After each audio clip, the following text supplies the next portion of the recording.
have a lot of great information today. It is event day here at KATU. Cheap Home Makeovers continues now with a project you will no doubt see one of your neighbors taking on in the next few weeks. Hopefully they're taking on my deck. That's what I'm thinking. We're talking about restaining those decks. And KATU's Angelica Thornton is up on the KATU deck, which we all know needs a lot of work, Angelica. It sure does, Steve, but I could probably fix it. I don't know. This is in pretty bad shape. It looks dry even when it's pouring rain out here.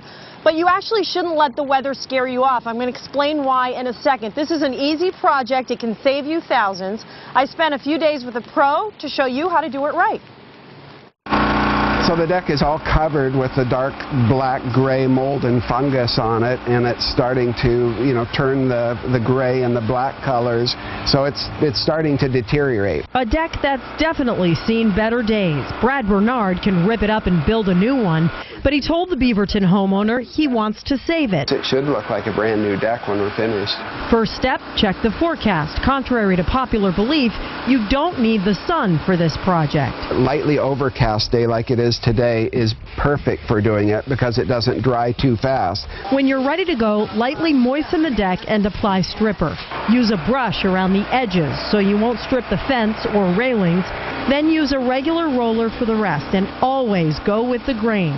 Let the stripper sit for about 15 minutes. If the sun comes out and it starts to dry, then go ahead and moisten it lightly again with the pressure washer.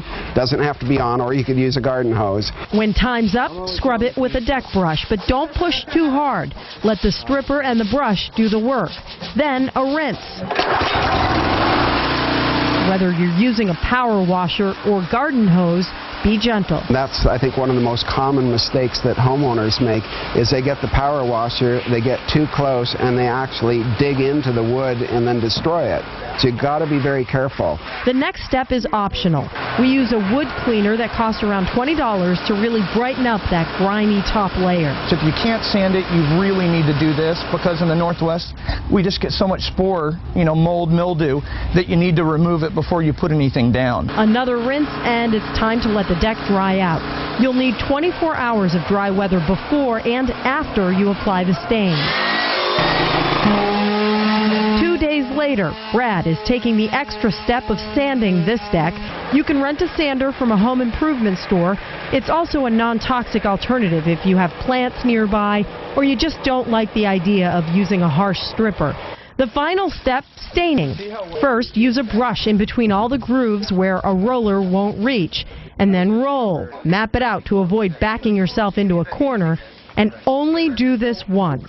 Too many people want to put 2 coats on, and it really needs just 1 coat, because if you try to put 2 coats on, it just sits on top of the surface and it won't dry, and then it'll be a sticky mess and you won't be able to use the deck for a while. A dingy deck brought back to life, and if you do it right, it'll last at least 2 years.